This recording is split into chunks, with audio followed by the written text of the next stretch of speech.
बिना अनुमति के आज सर कोई नहीं बोलेंगे। शांति सुनिए। मान्यता। मैं सर्वप्रथम बिहार विधानसभा के बजट सत्र में सभी माननीय सदस्यों का हार्दिक अभिनंदन करता हूं। बिहार विधानमंडल के दोनों सदनों के संयुक्त अधिवेशन में माननीय राज्यपाल महोदय का अभिभाषण हुआ है। मैं बिहार विधानसभा के उन सभी माननीय सदस्यों को धन्यवाद देता हूं जिन्होंने माननीय राज्यपाल के अभिभाषण में भाग लिया। माननीय राज्यपाल महोदय ने अपने अभिभाषण में सरकार की उपलब्धियों एवं प्राथमिकताओं को विस्तार से बताया है। इसके लिए मैं माननीय राज्यपाल के प्रति आभार व्यक्त करता हूं।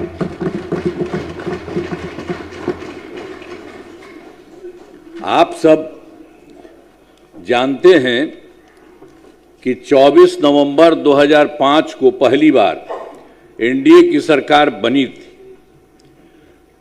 तब से राज्य में कानून का राज है और हम लगातार विकास के काम में लगे हुए हैं।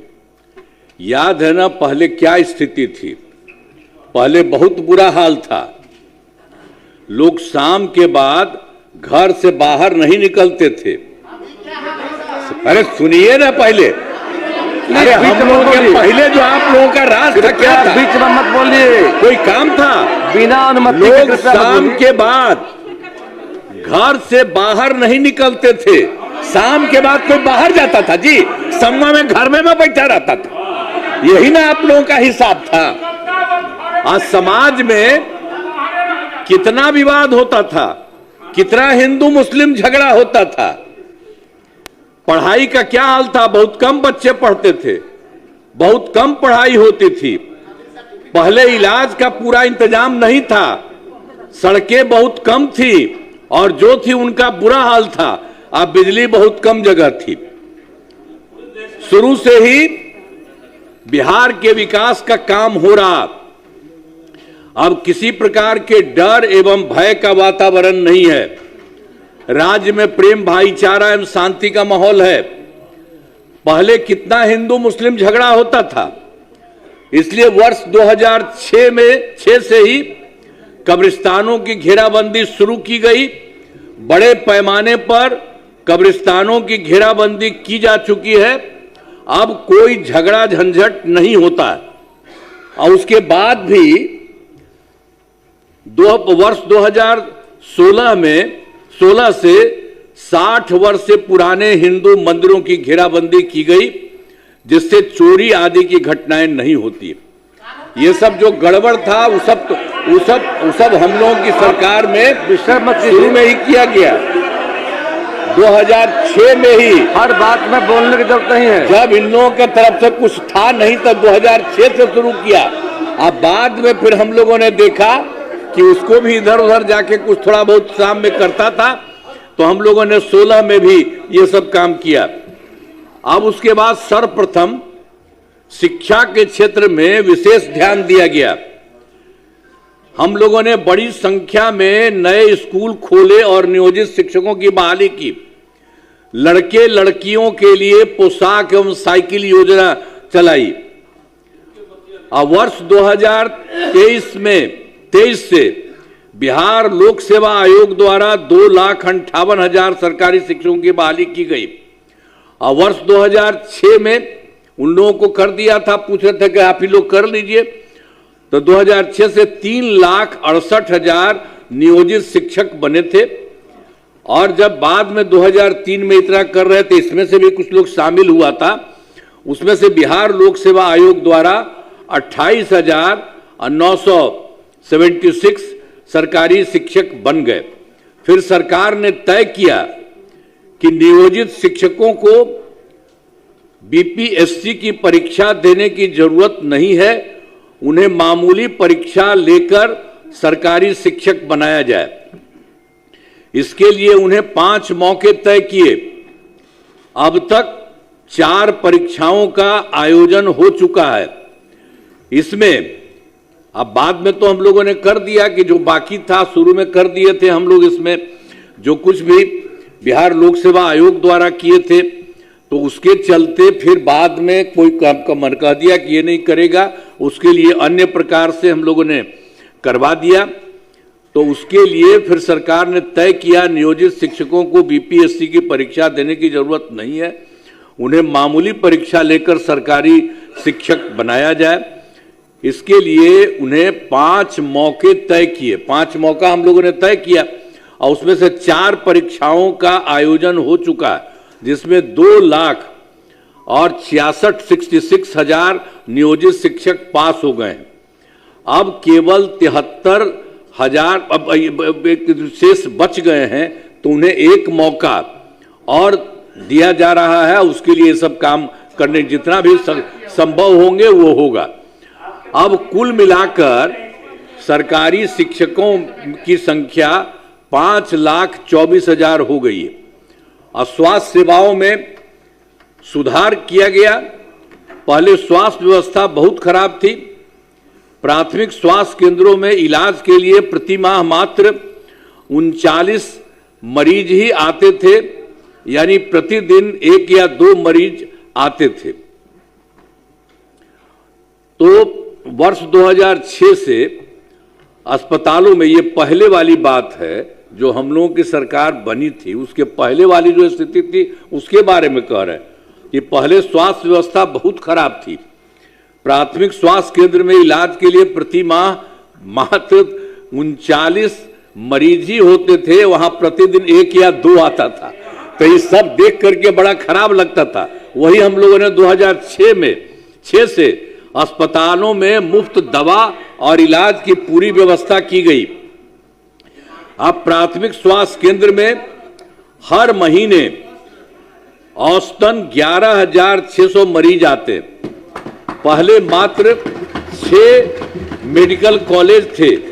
पहले जो बात था, पहले 6 थे। अब वो 6 इन लोगों की सरकार जो बनी थी, समझ गए 7 दिन में तब पिताजी चले गए, अब अंत में फिर माताजी को रख दिए। तो इसी तरह से किसी को कुछ बनाए उनाए थोड़ी थे, लड़की लड़का किसी को भी कुछ नहीं, तो वही होता था वहां। तो उसी में भी इन लोगों ने कोई काम नहीं किया, कोई काम नहीं हुआ। तो उसके चलते सब तरह से यहां पर आप समझ लीजिए कि वो शिक्षा के बारे में तो हम बता ही रहे हैं आपको। फिर सरकार ने तय किया नियोजित शिक्षकों को बीपीएससी की परीक्षा देने की जरूरत नहीं है, उन्हें मामूली परीक्षा लेकर सरकारी शिक्षक बनाया गया। अब इसके लिए उन्हें 4-5 मौके तय किए। अब तक 4 परीक्षाओं का आयोजन हो चुका है। इसमें 2,66,000 नियोजित शिक्षक पास हुए हैं और उसके बाद अब केवल 73,000 शेष बच गए, जो हम पहले आपको बता दिए हैं। कितना कम बच गए पहले ही बता दिए थे। अब उसके लिए जो था, अब कुल मिलाकर के सरकारी शिक्षकों की संख्या हो गई है 5,24,000। स्वास्थ्य वाले के बारे में जो बात हो रही है, बता दिया कि पहले स्वास्थ्य व्यवस्था बहुत खराब थी। अब प्राथमिक स्वास्थ्य केंद्र में कितना था, 39 था और एक दिन में 1 या 2 मरीज होते थे, वो बहुत खराब था। तो इसी के लिए हम लोगों ने वर्ष 2006 से अस्पतालों में मुफ्त दवा और इलाज की पूरी व्यवस्था की गई। अब प्राथमिक स्वास्थ्य केंद्र में हर महीने औसतन 11,600 मरीज आते। अब कितना पहले खराब था उन लोगों का।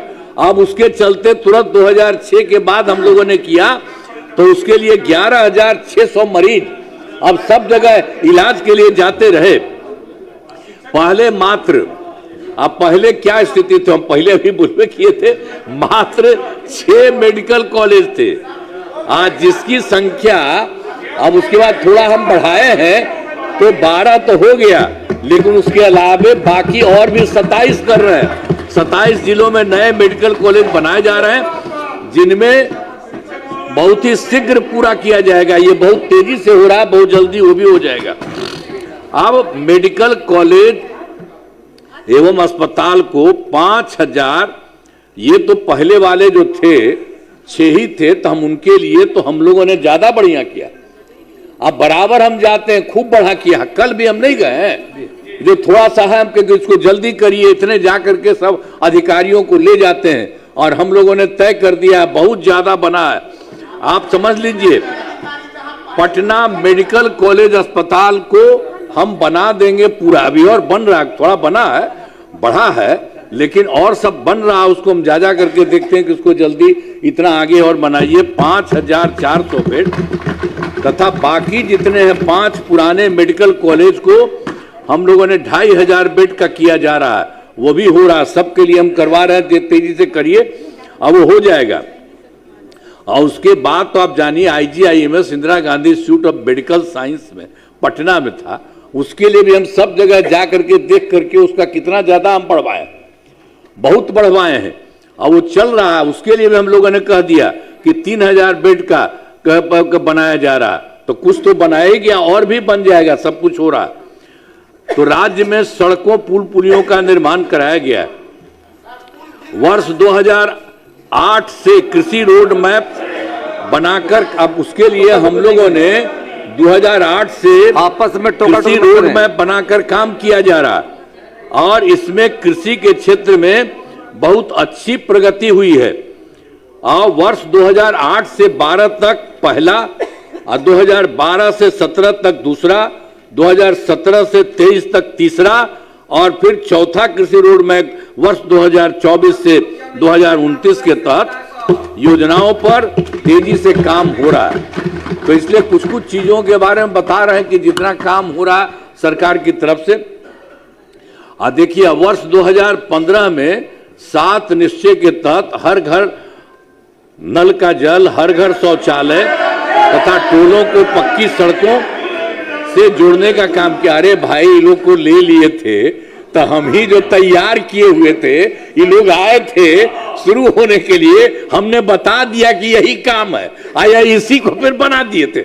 और उसमें तो रहता ही था, ठीक रहता था, इधर उधर नहीं करता था। और उसके बाद अब इधर से उधर का बैठो बैठो ना तुम, अरे कुछ नहीं बैठो, क्या करते थे, इधर से उधर करते थे। और इस बार जो तुमको रखे थे तो तुम कितना इधर से उधर कर करके लोगों को खींचने के लिए 6 आदमियों को कितना पैसा तुम दिया था, और पैसा कहां से किया था, जो तुमको मिल गया था उसमें पैसा कमाता था, तो इसी सब चक्कर में था, इसीलिए हम छोड़ दिया सब। तो आप देख लीजिए सर, आप सर देखिए, अरे बैठो ना। 2025 के बारे में हमने बता दिया सर, हर घर नल का जल, हर घर शौचालय तथा टोलों को पक्की सड़कों से जोड़ने का काम पूरा हो गया। और वर्ष 2018 में ही, अब पहले तो कुछ नहीं था सर, पटना में भी 8 घंटा थोड़ा बहुत रहता था, नहीं था। हम लोगों ने शुरू से किया कि सबको होना चाहिए, तो 2018 में ही हर घर तक बिजली पहुंचा दी गई। सरकार द्वारा शुरू से ही बहुत सस्ती दर पर बिजली दी गई।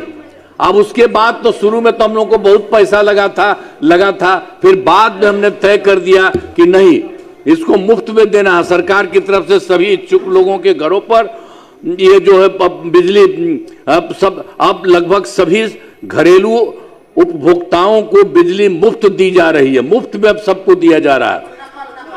और सरकार की तरफ से सभी इच्छुक लोगों के घरों पर सोलर लगाए जाएंगे। तो हम सबको कहते हैं, देख लो, सरकार की तरफ से होगा, अब किसी को कोई पैसा नहीं, इतना बढ़िया से सब कुछ लगाया जा रहा है, उसके आगे भी काम। और फिर 2020 में 7 निश्चय 2 के तहत सभी योजनाओं पर काफी काम हुआ। जो भी काम बचे हैं उन्हें शीघ्र पूरा किया जाएगा। 7 निश्चय 2 के तहत ही युवाओं के लिए 10 लाख नौकरी, हम 10 लाख रोजगार हम लोगों ने तय किया था। लेकिन उसके लिए तो 10 लाख युवाओं को सरकारी नौकरी तो हो ही गया, लेकिन उसके लिए कुछ और हो रहा था, बढ़ाया गया, तो 40 लाख लोगों को रोजगार दिया गया। तो दोनों को मिला करके, जो 10-10 BC का था, तब दोनों को मिला करके 50 लाख युवाओं को सरकारी नौकरी और रोजगार मिल गया। अब हम लोगों ने तय कर दिया, अगला जो इसी साल से शुरू हुआ, 5 वर्षों में 1 करोड़ युवाओं को नौकरी और रोजगार देने का लक्ष्य किया। और अब जान लीजिए कि सरकारी नौकरी की भी संख्या और होगी। तो सरकार ने शुरू से ही सभी तबकों का विकास किया है, चाहे हिंदू हो, मुस्लिम हो, अपर कास्ट हो, पिछड़ा हो, अति पिछड़ा हो, दलित हो, महादलित हो, सभी के लिए काम किया गया। अब मुस्लिम समुदाय के लिए भी काफी काम किया गया।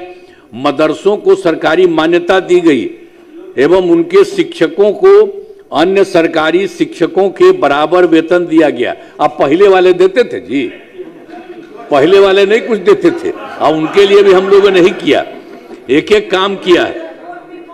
और फिर सभी वृद्ध जनों, दिव्यांग जनों और विधवा महिलाओं को पहले हर महीने 400 रुपये पेंशन की राशि दी जाती है। अब जून 2025 में इसे बढ़ाकर 1100 रुपये कर दिया गया। पहले उन लोगों का 400 रखा था, अब बाद में अभी हम लोगों ने पिछले महीने उसको बढ़ा दिया, 1100 रुपया कर दिया गया। अब इससे 1,14,00,000 लोगों को फायदा हो गया। अब महिलाओं के सशक्तिकरण के लिए काफी काम किया है। 2006 में पंचायती राज संस्थाओं एवं 2007 में नगर निकायों में महिलाओं के लिए 50% आरक्षण की सुरक्षा के शुरू में ही किया। 2006 में ही हम लोगों ने इसके लिए पंचायती राज संस्था का, 2007 में नगर निकाय महिलाओं का, और उसके लिए हम लोगों ने तय किया था कि वो 50% महिलाएं रहेंगी। तो मतलब महिला 50% और 50% पुरुष, ये सब कर दिया गया। वही सब से शुरू हुआ है, शुरू से ही हर प्रकार से एक एक तरह से काम हर तरह से किया गया है। और उसके अलावे सब तरह से वही जो कुछ भी होगा, तो आप समझ लीजिए वर्ष 13 में पुलिस में 35% का आरक्षण दिया गया, शुरू में बहुत अच्छा दिया गया है। और वर्ष 2016 में महिलाओं को सभी सरकारी नौकरियों में 35% का आरक्षण दिया गया है। पहले बिहार में स्वयं सहायता समूह तो पूरे देश में सब दिन के लिए था। तो हम लोग जब केंद्र में रहते थे तो देखते थे, बड़ा अच्छा था। जब यहीं पर जब हम लोगों की सरकार बनी, जाके देखे तो उसमें देखे बहुत कम था। तो इसी के लिए हम लोगों ने वर्ष 2006 में ही विश्व बैंक से कर्ज लेकर राज्य में स्वयं सहायता समूह का गठन किया, जिसे जीविका नाम दिया। जीविका दीदियां उसको हम लोगों ने कर दिया। अब उसके लिए समझ लीजिए कि अब स्वयं सहायता समूह की संख्या में जीविका दीदियों की संख्या 1,40,00,000 हो गई, और उसका शहरी क्षेत्र में नहीं था। तो 2024 से शहरी क्षेत्रों में भी स्वयं सहायता समूह का गठन किया, जिसमें जीविका दीदियां हो गई। अब इतना जो किए हैं उसमें 4,34,000 जीविका दीदियां हैं, और इसका गठन और लगातार से जारी चल रहा है। तो इतना ज्यादा हो रहा है। अब बिहार के विकास में केंद्र सरकार का पूरा सहयोग, अब देखिए जिस तरह से केंद्र सरकार ने पूरा का पूरा बिहार को सहयोग दिया है। अब आप जान लीजिए जुलाई 2024 के बजट में बिहार को विशेष आर्थिक सहायता के रूप में सड़क, उद्योग, स्वास्थ्य, पर्यटन, बाढ़ नियंत्रण के लिए बड़ी राशि देने की घोषणा की गई 2024।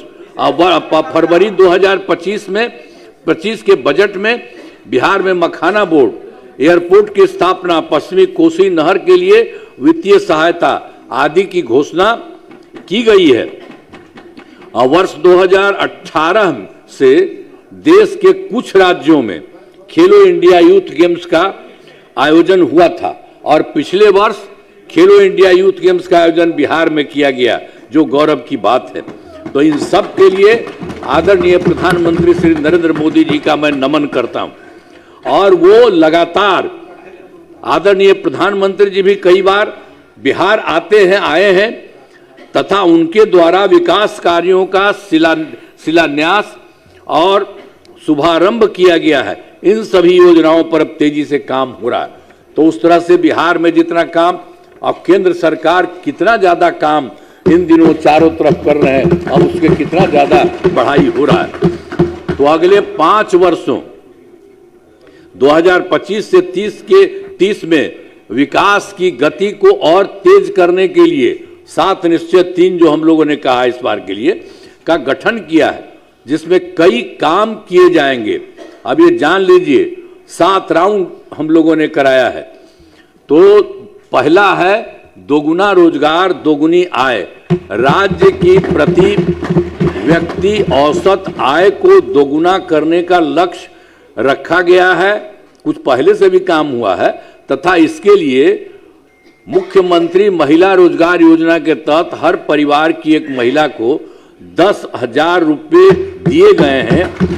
अब इनका रोजगार अच्छा चलेगा और उन्हें 2 लाख रुपए तक की सहायता दी जाएगी।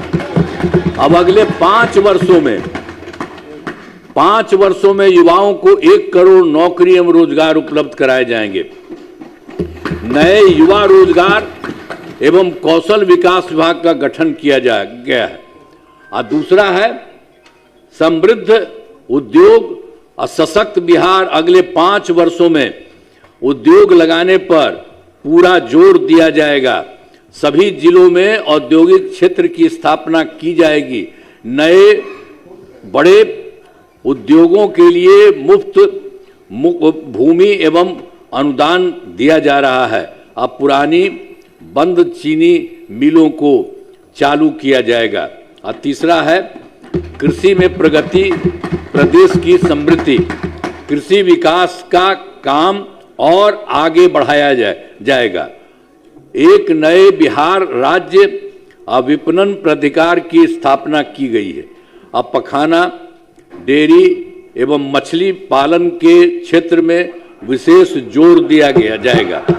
और चौथा है उन्नत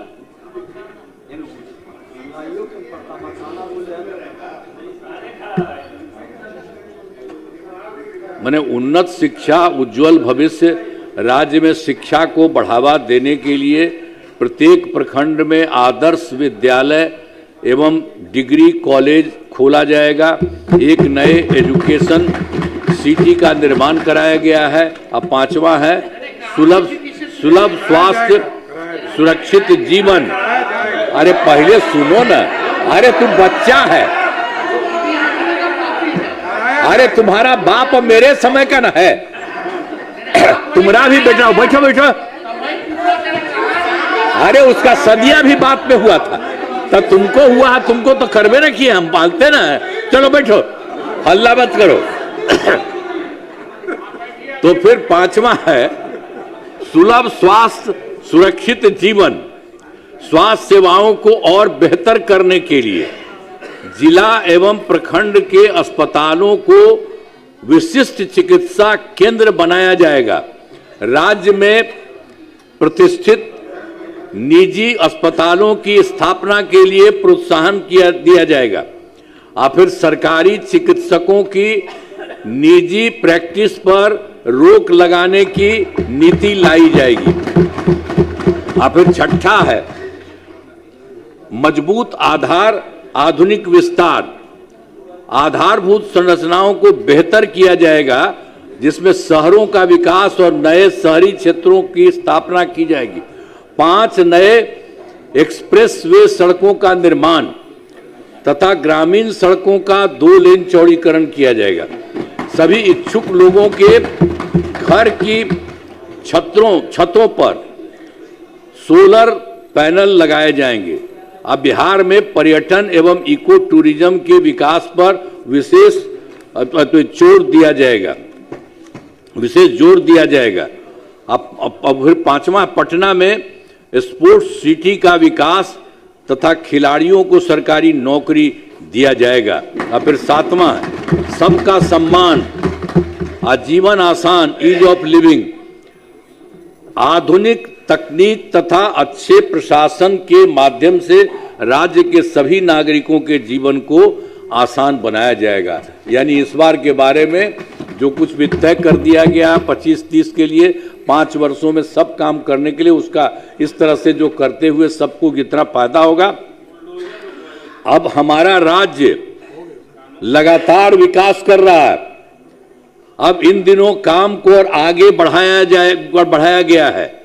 अगले 5 वर्षों में और ज्यादा काम होगा और इससे बिहार काफी आगे बढ़ेगा। आप जान लीजिए बिहार बहुत आगे बढ़ेगा। केंद्र का भी पूरा सहयोग प्राप्त हो रहा है, जो हमने बता दिया उनका भी सहयोग। बिहार और विकसित होगा और देश के टॉप राज्यों में शामिल हो जाएगा तथा देश की प्रगति में महत्वपूर्ण योगदान होगा। अब जान लीजिए बिहार देश का कुछ ही राज्य है, उसी तरह से बिहार अब बहुत ज्यादा विकसित हो जाएगा। अब चारों तरफ देखते हैं आने जाने का क्या सुविधा है, कितना लोगों को मिल रहा है नौकरी। अरे आप ही लोग अब ठीक है ना, सब जगह मिल रहा है सबको। और बैठो ना यार, काहे ना कर रहे हो? क्या जानता है तुम्हें? अरे बैठो, अरे ध्यान से सुनो, कुछ नहीं है तुम लोगों का, प्लीज कुछ पता है बिना अनुमति के मैं जान लो। अब उसके बाद अब मैं अनुरोध करता हूं कि माननीय राज्यपाल महोदय के अभिभाषण के लिए उनके प्रति धन्यवाद का प्रस्ताव सदन सर्वसम्मति से पारित करें। उन्होंने जो बोला है, और देख लीजिए उन्होंने जितनी बात बोली है। अरे बैठो ना हो, अरे बैठिए प्लीज, आप क्यों बीच से बोलते हैं? हर बात में खड़ा होना जरूरी है। संजय जी, संजय बाबू, ये जो उन्होंने किया, कृपया शांति बना रखें। तो उसमें भी बहुत सारी बातों का उन्होंने बता दिया है। अब ये जान लीजिए बिहार बहुत आगे बढ़ेगा और देश में कुछ ही लोग हैं, उसी तरह से बिहार होगा। और पूरे बिहार में यहाँ जो काम होता है और केंद्र सरकार का सहयोग मिलता है, मिल करके बहुत आगे बढ़ेगा। तो इन्हीं शब्दों के साथ उनके माध्यम से जो बात हुई है, हमने भी कुछ बातें आपको बता दी हैं कि ये सब हो रहा है। तो उन्होंने जो कुछ भी कहा है बहुत अच्छे ढंग से कहा। इन्हीं शब्दों के लिए मैं उनका नमन करता हूं और आप सब लोगों को मैं बधाई देता हूं। आप सबका अब एक दू को इधर उधर कहला बोलते हैं, अरे सब बढ़िया हो रहा है और सबको फायदा होगा, ऐसा थोड़ी है।